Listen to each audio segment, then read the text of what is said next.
बिस्मिल्लाहिर्रहमानिर्रहीम। मेरे मोहतरम भाइयों और मेरी प्यारी बहनों, अस्सलामु अलैकुम। कभी कभी ज़िंदगी ऐसे मोड़ पर लाकर खड़ा कर देती है, इतनी तकालीफ और मुश्किलात का सामना करना पड़ता है, एक के बाद एक परेशानी आती चली जाती है, हमें कुछ समझ में नहीं आता अब क्या किया जाए। तो उस वक्त इंसान अल्लाह से मांगना भूल जाता है और दुनिया वालों से मदद तलब करता है, और जब तकलीफ हद से ज़्यादा बढ़ जाती है फिर हमें उस बादशाह से मांगने का ख्याल आता है। बेशक अल्लाह हम सबके लिए काफ़ी है।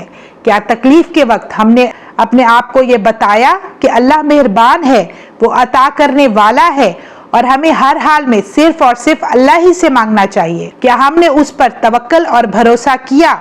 क्या कभी कभार ऐसे मुश्किल हालात इंसान पर आते हैं कि उसको तमाम दरवाजे बंद मिलते हैं, कोई इंसान आगे बढ़कर मदद करने को तैयार नहीं होता, और ऐसे वक्त में इंसान को अल्लाह से मांगने का ख्याल सबसे पहले आना चाहिए। जिंदगी में तकालीफ का आना लाजिम है। इस दुनिया में कोई भी ऐसा शख्स नहीं है जिसकी जिंदगी में तकलीफ ना हो। जब एक के बाद एक तकलीफ आए तो ये वही वक्त होता है जिसमें अल्लाह ताला की तरफ इंसान को पलटना चाहिए। ये वही वक्त होता है जब अल्लाह ताला दिल से मांगी हुई दुआओं को कबूल करता है और हम अल्लाह से कहते हैं, या अल्लाह हम तकलीफ में हैं, हमारी मदद फरमा। हम इस तकलीफ और परेशानी से थक गए हैं, इसको दूर फरमा मौला। तकालीफ तो अंबिया की मीरास हैं। ये बात याद रखें कि जिस कदर आपको दुनिया में तकलीफ मिल रही है तो उस कदर अल्लाह के यहाँ आपकी दर्जात बुलंद हो रहे हैं। नबी करीम सल्लल्लाहु अलैहि वसल्लम ने फरमाया, अगर इंसान अल्लाह पर इस तरह तवक्कल करे जैसे परिंदे करते हैं तो अल्लाह ताला परिंदों ही की तरह उसको रिस्क अता करेगा।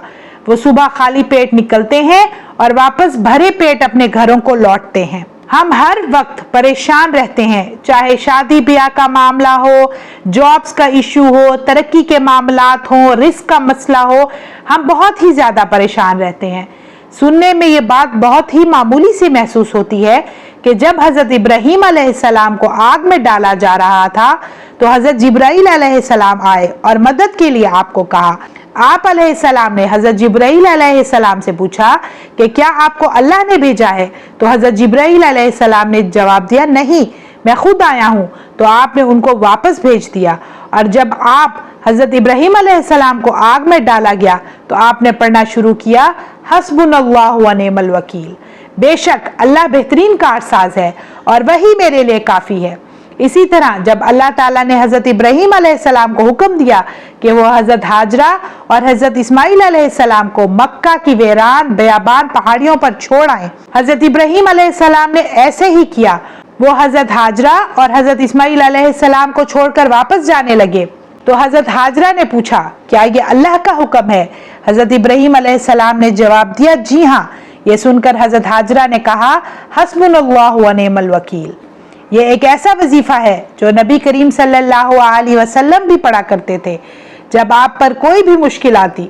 इस वजीफे की बरकत से तमाम परेशानियां दूर हो जाती हैं। गर्ज कोई भी मामला हो, चाहे इम्तिहानात हो, जॉब हो, कारोबार हो, जिंदगी का कोई भी मसला हो, ये वजीफा कर ले। रोजाना 1000 बार पढ़े हस्बुनल्लाहु व निअमल वकील, अव्वल आखिर दरूद इब्राहीमी के साथ, और दुआ करें।